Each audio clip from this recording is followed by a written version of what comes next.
Hello, it's me, Anima. Woo! I wanted to talk to you guys briefly about what happened on Oasis University here, because I feel like it's a pitfall that a lot of teams fall into with playing against Junkrat and just on close quarters maps in general. So right off the bat, you can see that they have the rollout and they have Junkrat positioned for this left side room.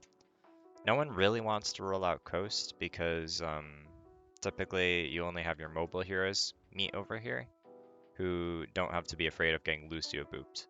So here, like they can have their Sojourn go here if she wants, and their Lucio can afford to go here, but we don't actually have any other mobile heroes besides our Lucio, who just loses the duel or at best is even, so we don't bother rolling him out over there. But by the same note, you can't actually go into mid here because the enemy team might have someone set up here and you don't actually know until it's too late. So sure, if no one's up here, you can safely go mid and rotate around and get angles on people over here. But if they have someone positioned up here, well, unfortunately, it's going to be much harder for you. So how do we approach this? Well, we have a very brawly comp. Our comp has less mobility than theirs just off of having the casting instead of the Sojourn, but we traded off for better damage consistency, arguably more close range power, and importantly, more poke damage, more consistent poke damage. The Junkrat, yeah, he's a lot of damage coming in, but we have more consistent poke, especially at mid ranges with Mei and Cassidy. And the biggest thing is how we leverage this wall, because wall is not just used to split off targets. It's going to be used as a multi-purpose tool to enable you to close the distance, defensively, split people, force opponents towards certain rotations. It's a very powerful tool that I don't think a lot of Mei players quite envision in terms of its full potential. So for example, we see a Junkrat here, and we just give up this room, just entirely. When noticeably, real quick, just checking that recording is going, okay. When notably, we could have actually just walled here, and it would have even broken the trap, but I don't think we saw that, but just to close the distance. And then once the distance is closed here, we wouldn't have even had to use our Ramatra shield. We could actually just walk in, break wall, and then put a shield up, like right about here. Maybe even a little more aggro. And we could probably just run these three over. They don't have a Lucio, they have Suzu, and we have a lot more manpower advantage. But, notably, we go around this way. And an important thing to realize against Junkrat is you don't want to get stalled out. Because just because Junkrat is there doesn't change the fact that you do need the map control and that you still have to obey these fundamentals of map control. So for example, this Sojourn, she's a problem. And realistically, we cannot contest her. Unless we have really, I mean, it'd be like Mei maybe like walls herself up there and then goes up with Lucio and like Curie TPs. Like you'd have to basically do a full dive on these guys. And at best, it would force them out.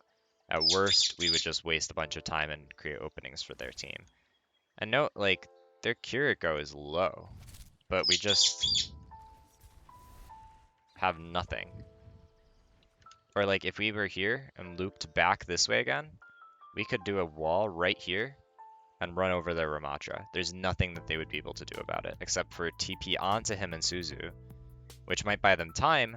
But if we're watching for when the wall breaks and just don't like surprise die to the Junkrat, that will have cost them so much resources.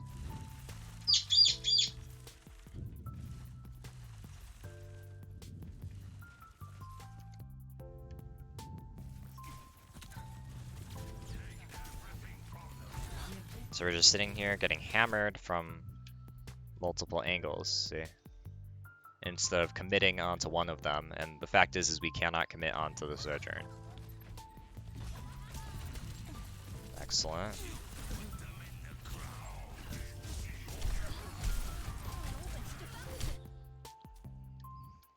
See, so here's that traditional thought of wall, like, haha, let's use it to split off of here and like run at them.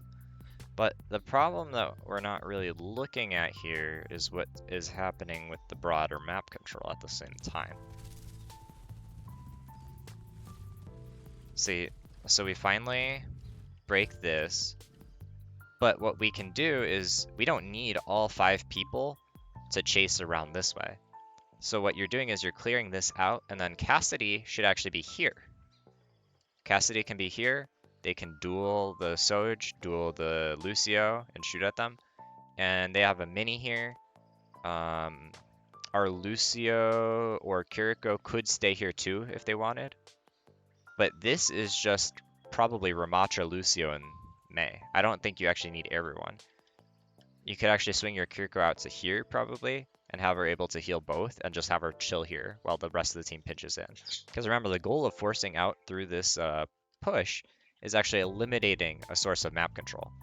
So this is something I've talked about before with my team, and I believe in some of my content as well, but when getting map control, you can envision it kind of like a boa constrictor snake.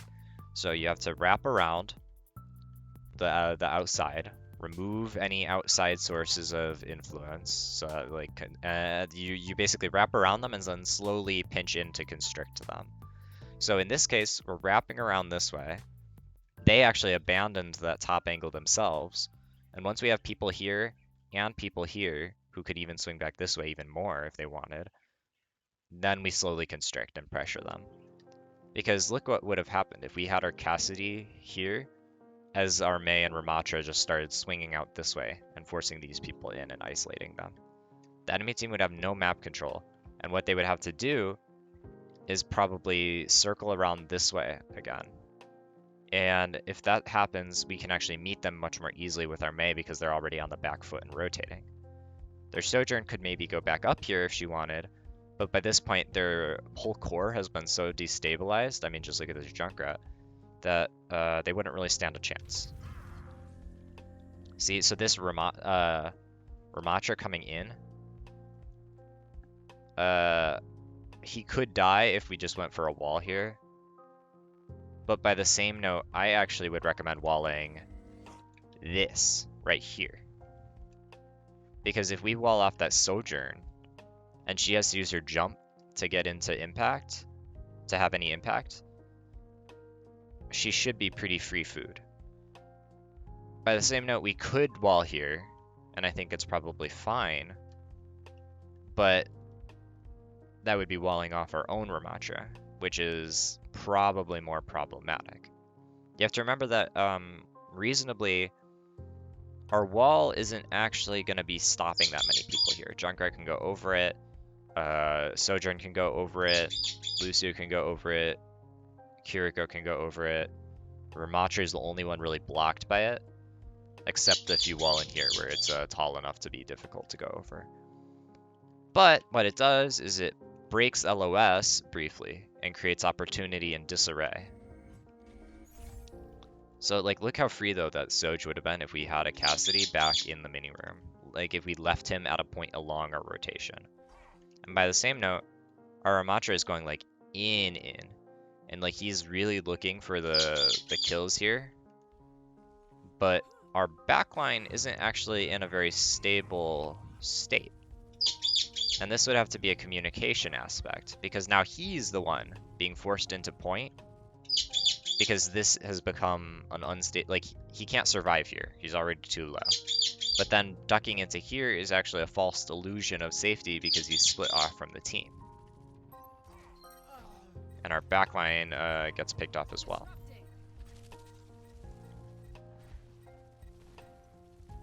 Our Cassidy is having no impact. And because our, I don't know how did Kiriko even get down there? Okay, so Kiriko TP'd to our Ramatra out of desperation. Yeah. But let's take a look at from all the POVs here, because this I think will highlight it even more. See, so our Mei wall actively worked against us here. Because while we walled off their Ramatra, reasonably we can't kill him, and even if we could, it's not actually the real value of wall. You don't have to wall for the sake of walling. We actually were perfectly fine in this fight without a wall, even, period. Because we had already removed their map control from the equation if we had someone still here, right? And you can actually save it for later in the fight when you might need it for cleanup or something. From our Ramatra's point of view, he gets this clean rotation, falls off that, which is excellent. And he's just blinded looking at the Junkrat. So what he should be looking to do is find a stable position to anchor, because what you can do with Ramatra is you take space with shield, but then you hold space usually with Nemesis form, or give or kite back using Nemesis form. It's more for like cleanup and a phase change for mid-fight brawling at wherever you're at, rather than closing the distance unless it's for cleanup. In this case, this isn't cleanup. The fight hasn't devolved enough, and we're actually still pretty early in a fight. Because we use the shield here, we can't actually be so cavalier about taking space. Instead, we probably should be holding here or even here and playing almost more like a Sigma, where we're gradually enforcing the angles. Because imagine if we had our Ramatra here playing passive, and then we wall here, walling their Ramatra, we should be able to finish him with our Ramatra also shooting him. But here's the bigger catch. What is his team going to do, the enemy Ramatra, when we wall them here? They're all going to try and rush to his aid, which then gives us the opportunity to swing our Lucio and cast out here, because it's not like our Lucio is needed over here, maybe. Or, and we have the wall break, and then all the enemies are close, and we use Ramatra Nemesis mode. And then suddenly, the whole enemy team has closed the distance for us. And it's honestly pretty incredible that you could do that. Another thing would be just that is the bottom line, right? Is if we had played more passively with the Ramatra here, that would have been an option. The other thing is if we just entirely didn't wall, this Ramatra would be feeding and chunked and taking a lot of damage because he used his Nemesis mode too early, I believe. This was before the wall, right? Yeah. So he used his Nemesis mode too early. So what we could have done is we could have been poking at him here. And then as soon as he's forced out, we could have had people swing this way again. We could have had more people play up aggressively here. And then we could have gone for Nemesis mode. Because then they would be on the back foot and they wouldn't have their defensive option with the Ramatra. And we should be able to basically run him over and gradually play the long game.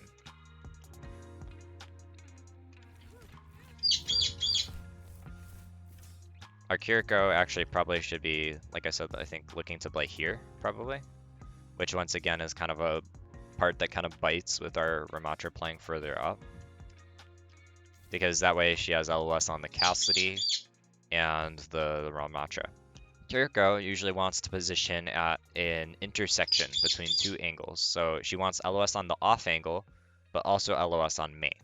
So for example here, she might play back here, because, or like back here, because she's trying to avoid enemy LOS, pocket someone who's on an off angle, but also be able to enable the main area and TP to them. And that way she also keeps open multiple options for teleport.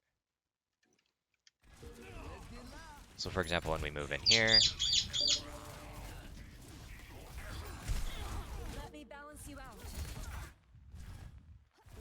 we're already, like, all our teammates are under a lot of pressure because we're all kind of just standing here in the hallway.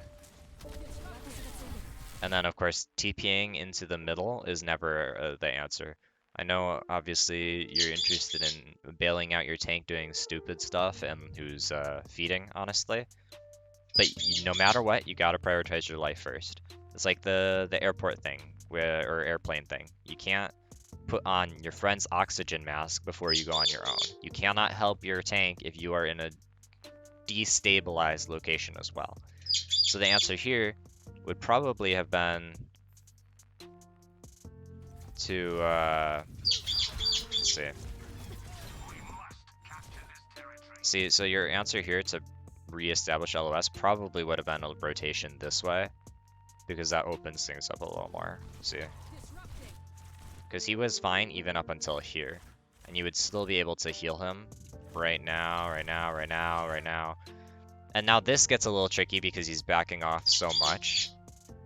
And that's starting to break LOS. But by this point, now you could teleport to here. And then this is a stable location on the outside of the fight. The only place you cannot afford to be is in the middle of the fight. Kiriko is a queen when it comes to being able to play the outsides of the fight. So you can move from this outside of the fight to this outside of the fight to this outside of the fight, just anywhere around the ring. And she can freely position to impact multiple sides of that encirclement. But if she goes inside, things unfortunately aren't gonna go so hot. So I want to highlight here though, like with our Cassidy,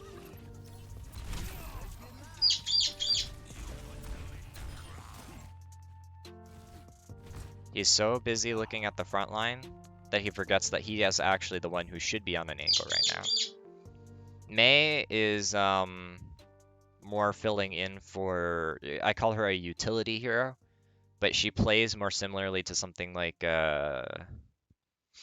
well, basically she just doesn't really want to be on the off angle that much. I mean, she kind of can, but she's just not that consistent with her impact. Usually you want your off angle player to be more mobile or high burst impact, which I mean Mei kind of is, but only if you're really sick with the icicles, or very consistent value. So it's just going to be like a hit scan hero pretty often, or maybe something like a Hanzo, your Tracers, your Genjis, your Echo, etc.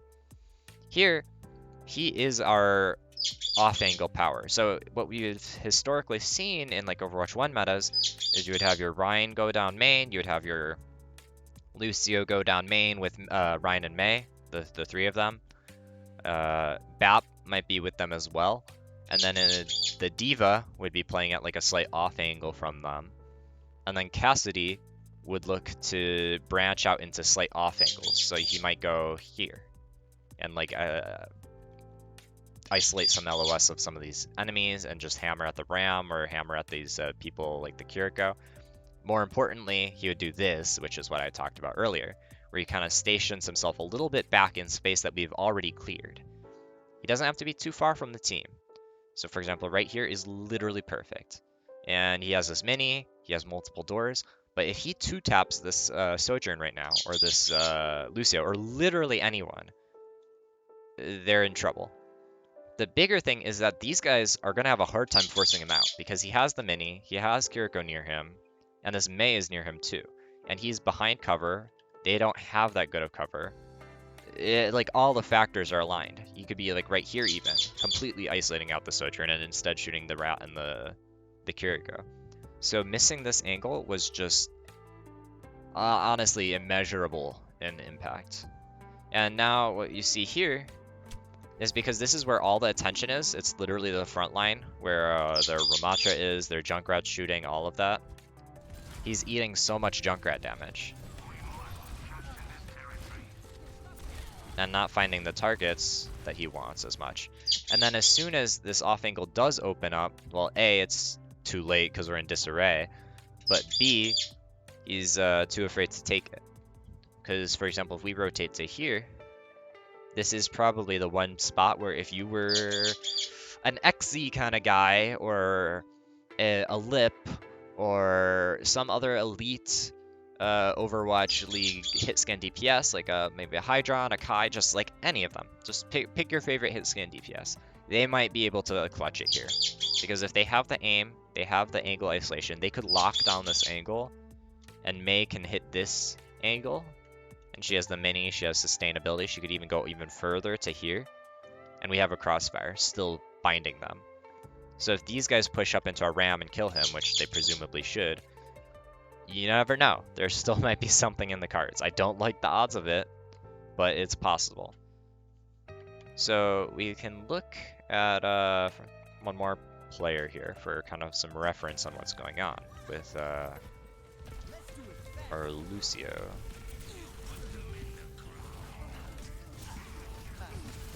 He's looking for the kill, and now he's just trying to stabilize, but he's been caught in main as well.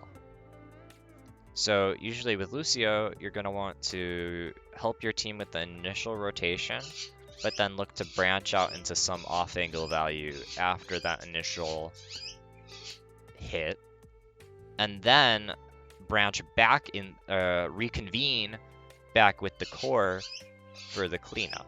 So it'll be kind of like a, for example, rotate the team here, maybe branch out with this way with your Cassidy to let him take a more aggressive angle, or like branch out this way to deal with an enemy tracer or something if they sent a tracer around this way. And then when it's cleanup phase, then you push back into here to help your Ramatra kind of run in with his Nemesis form or something like that.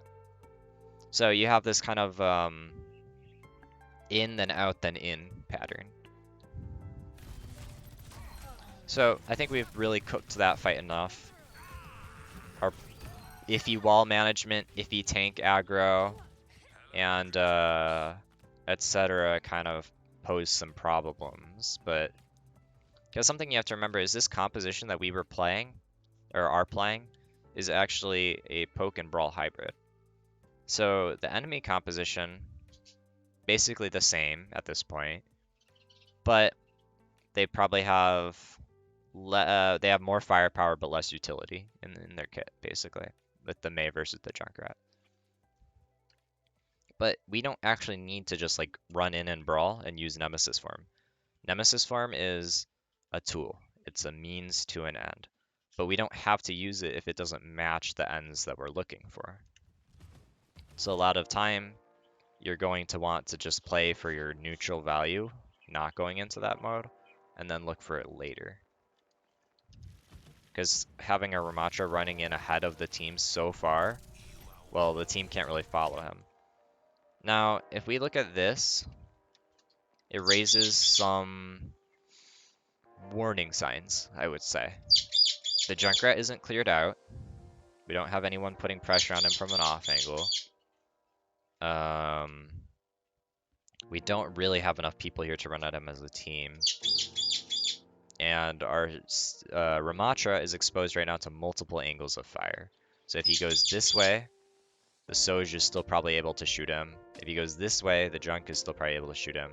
But even worse, he's here. And he can only shield off like one of these guys maybe at once, unless he's like using a really passive shield, which isn't going to let us take much space. And we actually used it over here.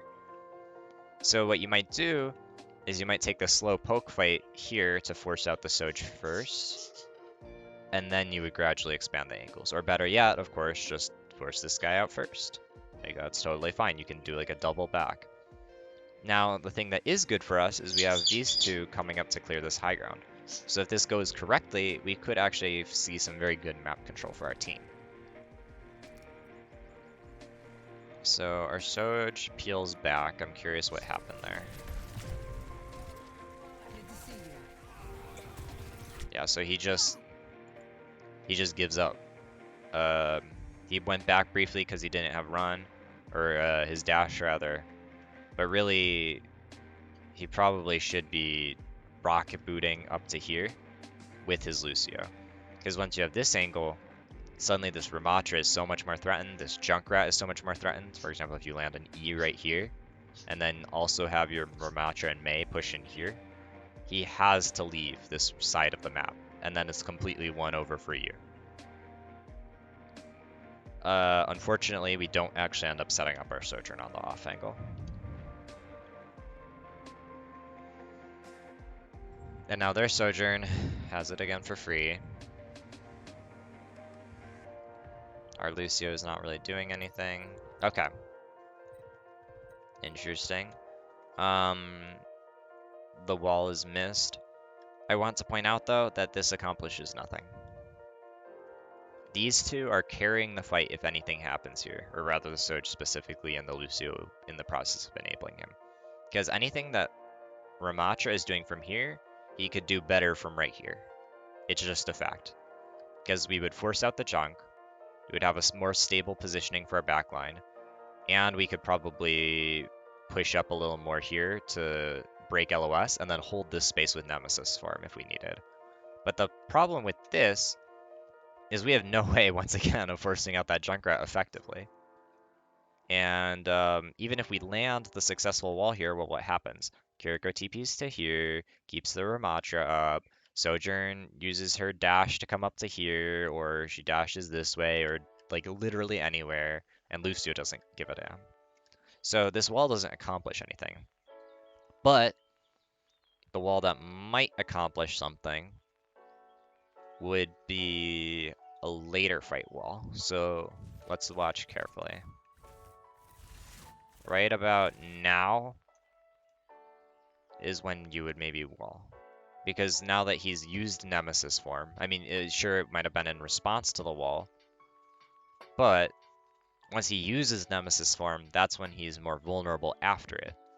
Because, like, the problem is, right now, the way that we wall, he uses Nemesis form, he lives, and then he receives team resources after the wall, so he survives. But here, we can pressure him a bit, force Nemesis mode, use the wall, and then cause panic, and afterwards, yeah, he's receiving team resources and stuff, but his Nemesis mode will have lasted shorter, and he's more vulnerable after. It's like a really fine difference, but I think it might be possible. The other better use of wall could be rushing this Junkrat here. He's isolated, he's low, he's broken off from his supports.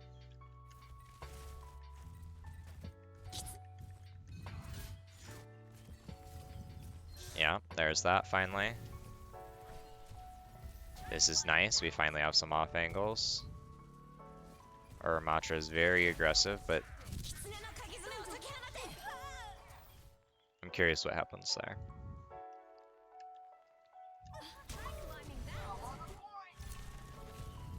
Not a very necessary wall. Note what's going on with our Ramatra here.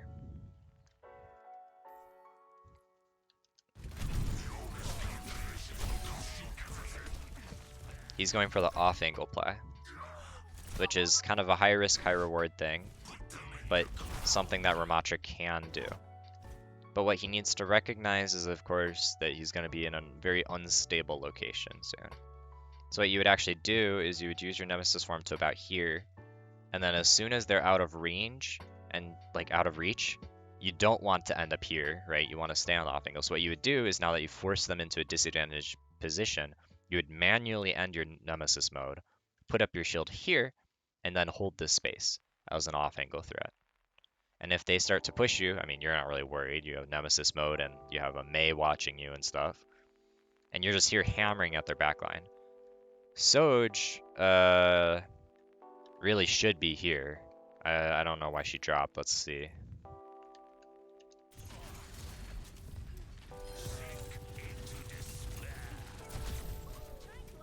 He just, I mean, like, yeah, this wall, I don't know what it's not really accomplishing anything because our kill box is no longer here.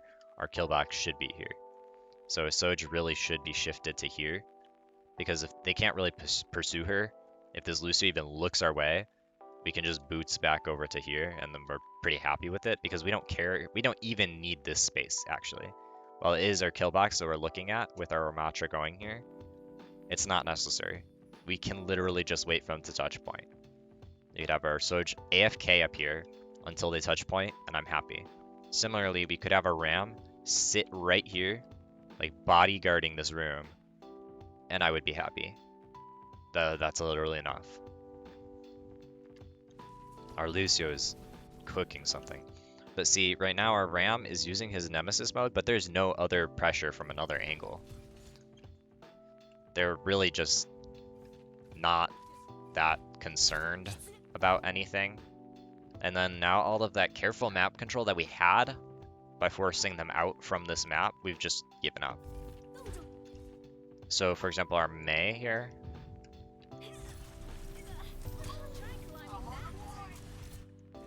is not in a stable location. Stable meaning you have cover and can stabilize safely. While this wall is up, even if it wasn't a perfect wall, why would we not just branch out this way? We know that we're close to Blizzard. We know that they should have ults and can recontest.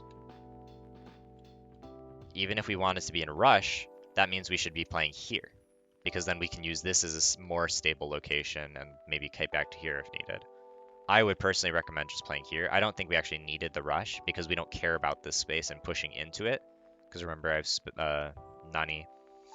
I've mentioned Nani being Kiriko player for if I decide to post this on my YouTube.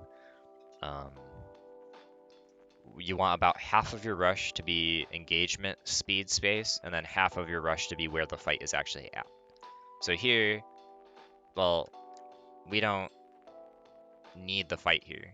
So what you could do, I mean, rush is fine, I guess. Like, it's fine. It's a strong ultimate, and it'll still probably get a lot of value. But you really would only want to do it if you're trying to actually take the fight here, but that's pushing into their space, which is a little more awkward. So it might have actually been more useful to go this way with your ram and then rush here. Because then you're, and I know it sounds like stupid and not maybe that different, but the difference is instead of having your rush end up in the middle of them, it actually pushes this way, like a big arrow. Because if you think about your rush as like an arrow pointing to where your team is going to be, and your team following it, you want the rush to be pushing along the outside of the enemy team, not pointing directly into it, because that's what makes it easier to catch. So here, though, our Mei is so worried about getting value off of that, that they're just eating it. And even if they ice block here, that doesn't matter. Like, that, you can say like, haha, yeah, micro error. It just doesn't matter. This was a macro issue in terms of positioning, a macro issue in terms of fight setup, and a macro issue in terms of not aligning individual actions to the plan. Because remember, micro is aligning your individual actions to your individual goals. Macro is aligning your individual goals to your team's goals and choosing those team goals. So by playing up aggressively to here without using cover, you're not effectively implementing any individual goals, and you're also not effectively matching team goals, which makes it really a macro issue at its core. We do get out the Blizzard. It zones out enough. Their Sojourn feeds, very cool. But now, what happens? Well, we used Rush, we used Blizzard. They used just Rush. So now we had an unfortunate ult trade there. Interesting.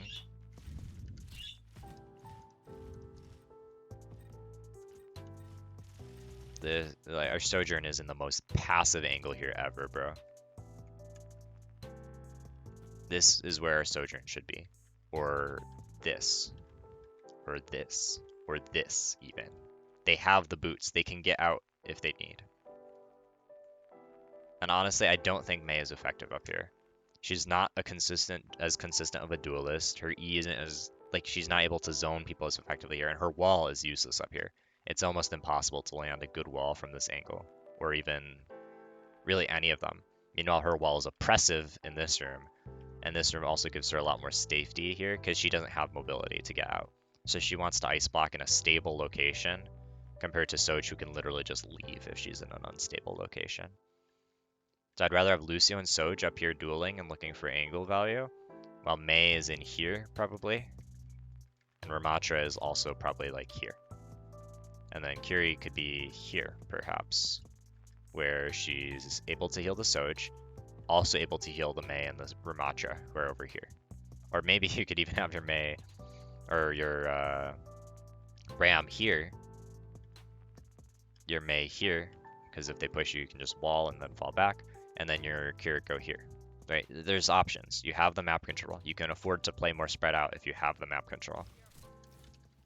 But we don't even leave our Mei up there to duel this, so we actually just effectively give up that angle entirely, except for our one Lucio, which is not able, like someone who's not able to hold that. Importantly, our Ramatra isn't holding space effectively. The pattern for tanks is you use a resource, push up to cover, and then stabilize there using your threat and damage output. So for example, D.Va will matrix in and then anchor at cover and bully people out from being near it. Reinhardt will shield or charge in, anchor here with hammer. Monkey. He'll jump in, use bubble and tasers to anchor. Ball will roll in, destroy, like hit people. He'll engage from unconventional angles instead of main, but then once he's here, he'll probably kind of just anchor this position. Ramatra uses shield and then anchors here, but we should already be anchoring here. We should not be playing this far back if we control the space, because like we just now we're gonna have to invest shield proactively instead of using it as a resource to hold the space. Meanwhile, our Mei, because like watch how this disorients compared to what our Mei is doing. Our Mei is thinking to kill box here, but we have 0 angles on that. Okay, so our Ramatra is in no man's land. He's not in a stable location at all, which is literally the same mistake that our Mei made. This is like a rookie error. This is like a gold player error. Plot twist, these are not gold players at all. These are very good players, but these mistakes happen. And now that our Mei is here, I don't care that they didn't ice block once again. The fact is that they were here for a close hold, while the rest of our team was not set up for a close hold whatsoever. Yes, an ice block would have probably bailed them out, but the fundamental error was a lack of really holding the map control and setting up effectively for fight. Because guess what? Even if we ice block here, and even if we bail out her by using ults here, they have this angle with an overclock, and we can't force it out right now with our Sojourn on the opposite side of the field unless we just try and match it with our own overclock, which is like a 50-50 at best. So she would have melted our Mei probably anyways, and really no matter what, you're in an awkward situation. We have to beat. We should have to use probably other ults if we wanted to win this as well, but even if we won this with our multiple ults, it would put our economy in the dumpster. See, we ult here. Good job, Anon, from staying on the outside. But like, see, this is just like, like if you look at what their Soj is doing from up here. Actually, okay, never mind. She's a moron. Don't look at her. But we just don't have any real threat here.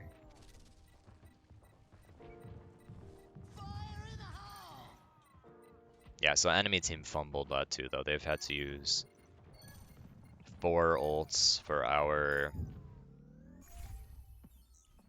2 or 3. 2 ults. 4 ults to our 2 to win that fight.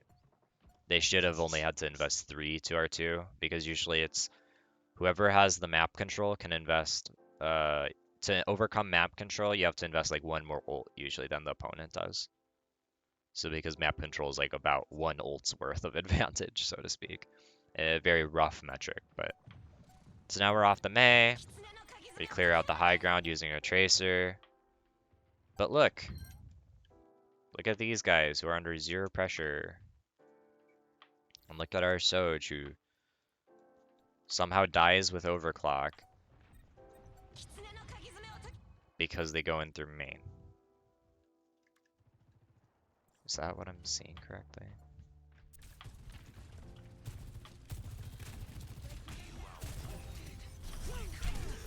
Yeah, so first mistake, entering this unstable space. Even if you make it through with more mobility, it's not really advantageous. I would rather have you just jump up to here, and you would have been completely fine. And we probably would have won this fight. Because we have OC and Rush, as long as we can live. But now we're at low HP.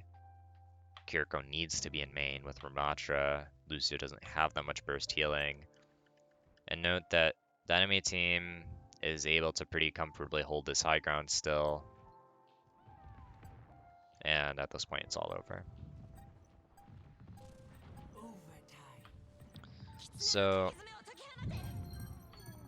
The common mistake that I was talking about, though, is this idea of don't play into the small rooms against the Junkrat. Avoid them. And I'm like, well, if you really think about it, Junkrat in a small room isn't much more lethal than any other hero in a small room. For example, peeking a single doorway against a Hanzo, or peeking a single doorway against a Pharah, or an Ashe, or a Sojourn. It's just that Junkrat's damage is so inconsistent normally that he has a wider difference in value in small rooms compared to not small rooms. So, yeah, and of course he can hit multiple targets. But the fact is just because he's scary in the small room doesn't mean you can just entirely forfeit the map control here. Just like with the Soj and Lucio, just because they're scary doesn't mean you can afford to forfeit this map control. At least you can't forfeit both. So, alternatively, we could have gone like a full dive comp and just pummeled out this angle every single time. And then maybe that would have worked instead. But either way, though, we needed to address either of these side spaces in a much more consistent manner and like with a more cohesive game plan instead of just kind of ambling into the opponents. And that's the mistake people tend to make against Junkrat that I want to encourage you guys to be careful of. And it's also kind of a guide to how to play this map, right? Is you have to look up how to use these two side angles just like any other map. It's just on this map, they're both very small. So it's kind of like shrunk down. With that, I'll end this video, and hopefully it hasn't been too long so that you guys can actually watch it. Thanks for listening.